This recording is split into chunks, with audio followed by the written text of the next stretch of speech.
x1 and x2 given x3। ठीक बेटा, अब देखो कंडीशनल डिस्ट्रीब्यूशन आप लोगों को पता है ना।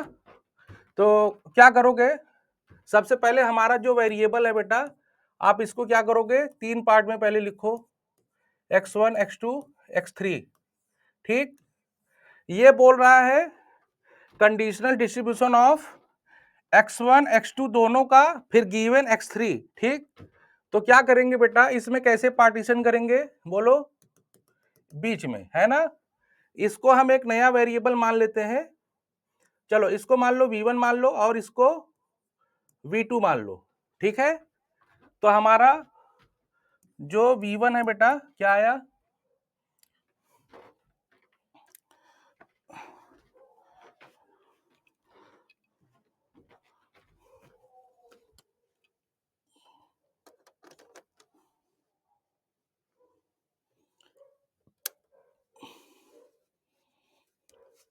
ग्रुप में आप लोग देख लो कोई आया तो नहीं है, उसको ज्वाइन कर देंगे। x1 x2 ये हमारा v1 हो गया, एंड v2 क्या है बेटा, v2 हमारा क्या है, x3, गिवन x3 का निकालना। ठीक, अब इसमें क्या होगा बेटा, देखो इसका मीन वेक्टर क्या होगा, μ1। बताओ इसका मीन वेक्टर क्या है, तीनों का दिया हुआ है ना, इसका क्या हो जाएगा 2 एंड 3। क्लियर है सबको, हाँ, थम्स अप दे दीजिए अगर क्लियर हो। हाँ, और बेटा इसका मीन क्या हो जाएगा, μ2। देखो इस वाले, देखो लास्ट वाली वैल्यू क्या दी है, -1।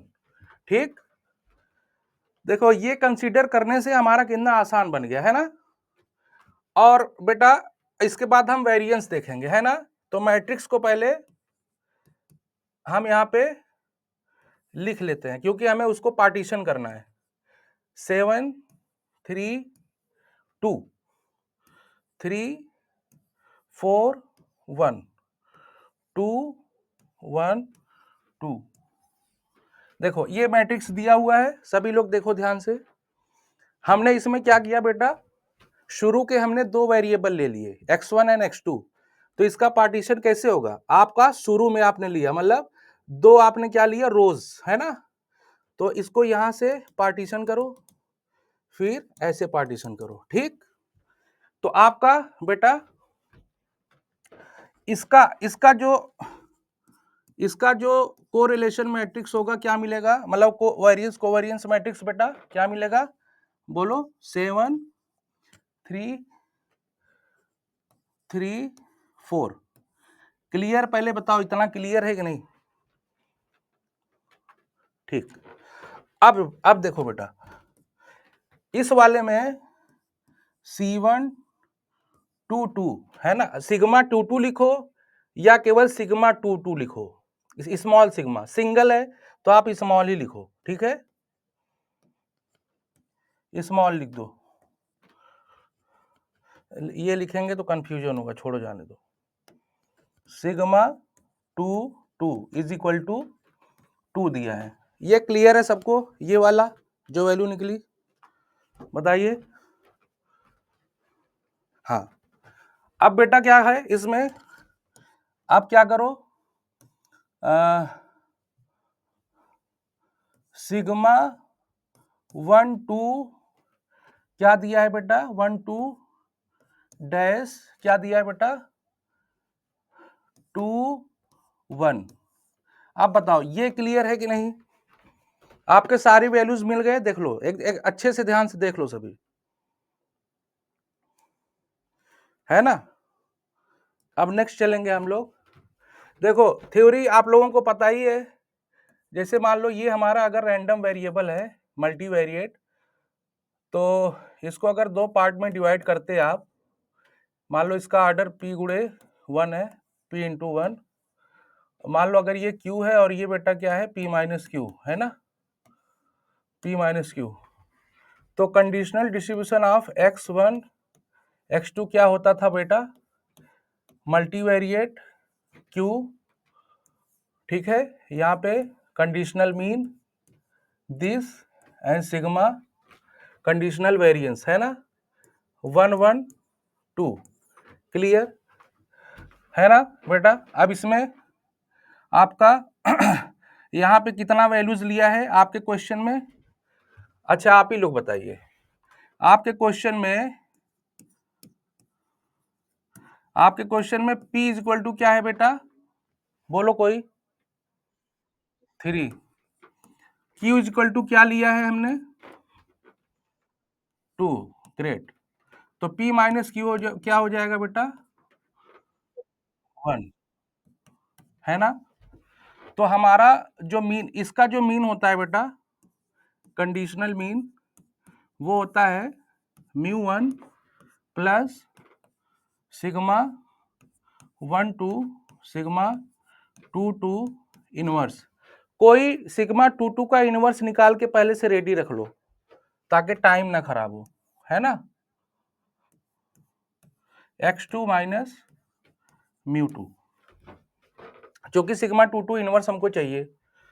और वेरिएंस क्या होता है बेटा, मतलब वेरिएंस कोवेरिएंस मैट्रिक्स ये होता है सिग्मा 1 1, ठीक है, minus sigma 1 2 sigma 2 2 2 inverse sigma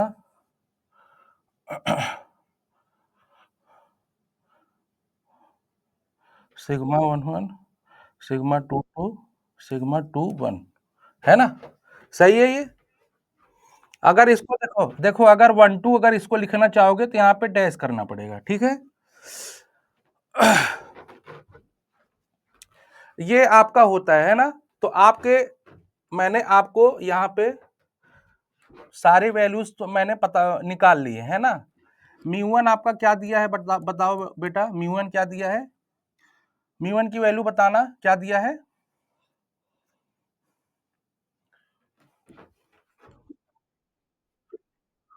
हाँ 2 3, है ना। सिग्मा 1 1 ये क्या दिया है मैट्रिक्स में, बोलो बेटा।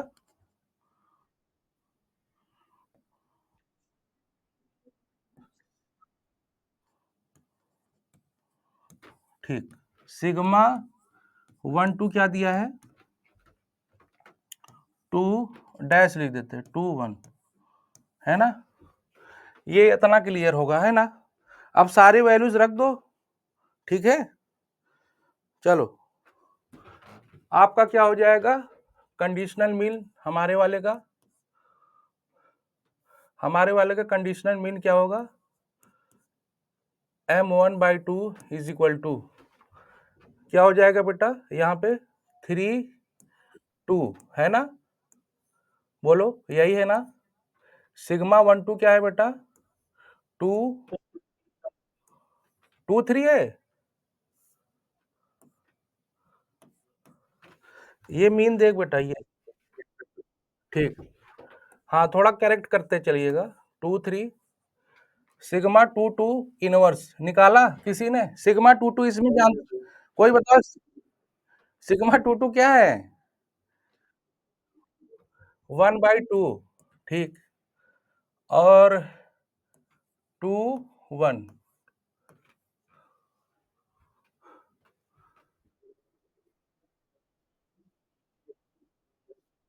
ये तो हम वो निकाल रहे हैं ना मीन, है ना।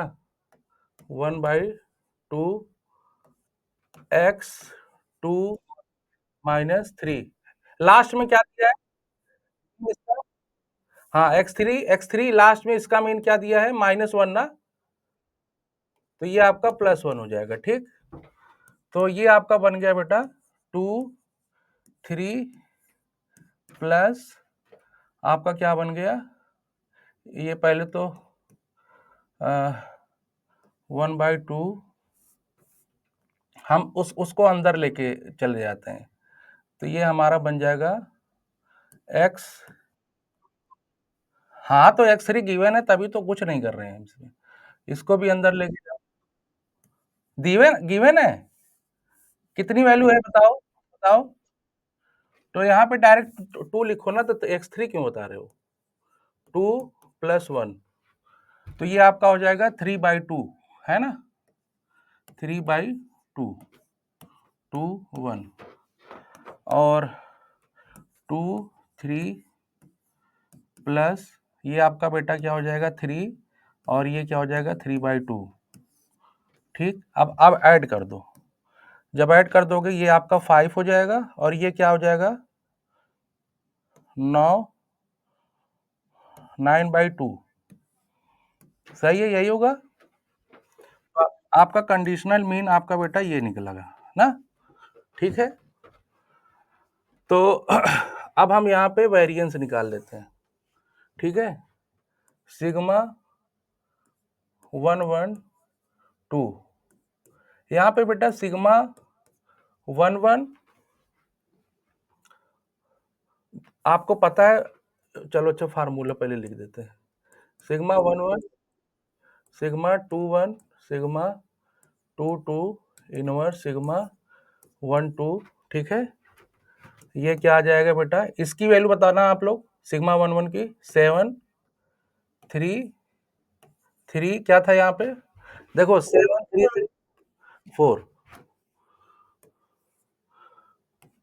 अब बेटा इसका बताना 2 1, यही है ना, और 1, ये सिग्मा 2 2 का इनवर्स क्या होगा 1 अपॉन, वो सिग्मा 2 की एक वैल्यू दी है ना, उसकी वैल्यू का क्या हो जाएगा इनवर्स, क्या हो जाएगा यहाँ पे 1 अपॉन 2, 2 1।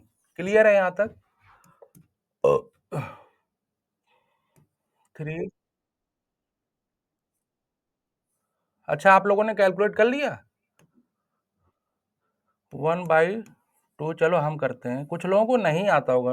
ये 4 है ना, 2, ये आपका 2 2 1,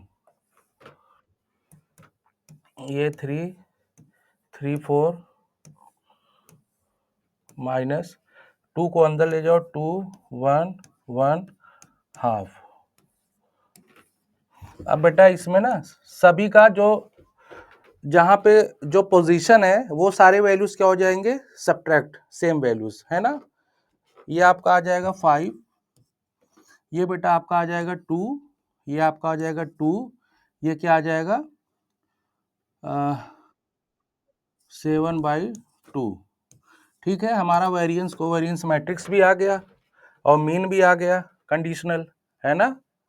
तो इसका मतलब ये हुआ बेटा हमारा जो डिजायर्ड जो डिस्ट्रीब्यूशन है V1 V2, इसका जो डिस्ट्रीब्यूशन है बेटा वो क्या फॉलो करेगा मल्टीवेरिएट, मल्टीवेरिएट का अब ये बाई वेरिएट हो गया है ना, दो में है तो बाई वेरिएट 5 9/2, और ये क्या हो जाएगा बेटा मैट्रिक्स 5 2 2 7/2। क्लियर है, ये बताइए ये वाला पार्ट क्लियर है सबको। ठीक है, मैं थोड़ा पानी पी लूं यार, आज प्यास लग रही है पता है।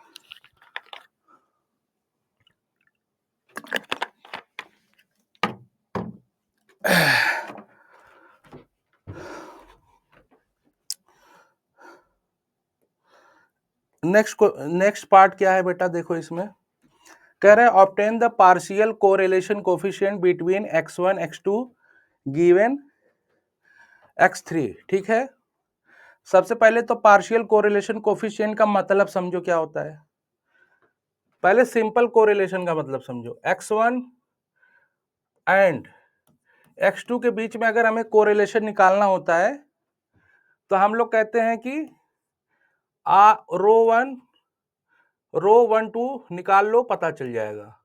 तो यहाँ पे correlation between x1 and x2 निकालो, जो वैल्यू आएगी जैसे मान लो r आई पर्टिकुलर, मान लो एक वैल्यू आ गई r, तो इसको कहते हैं सिंपल कोरिलेशन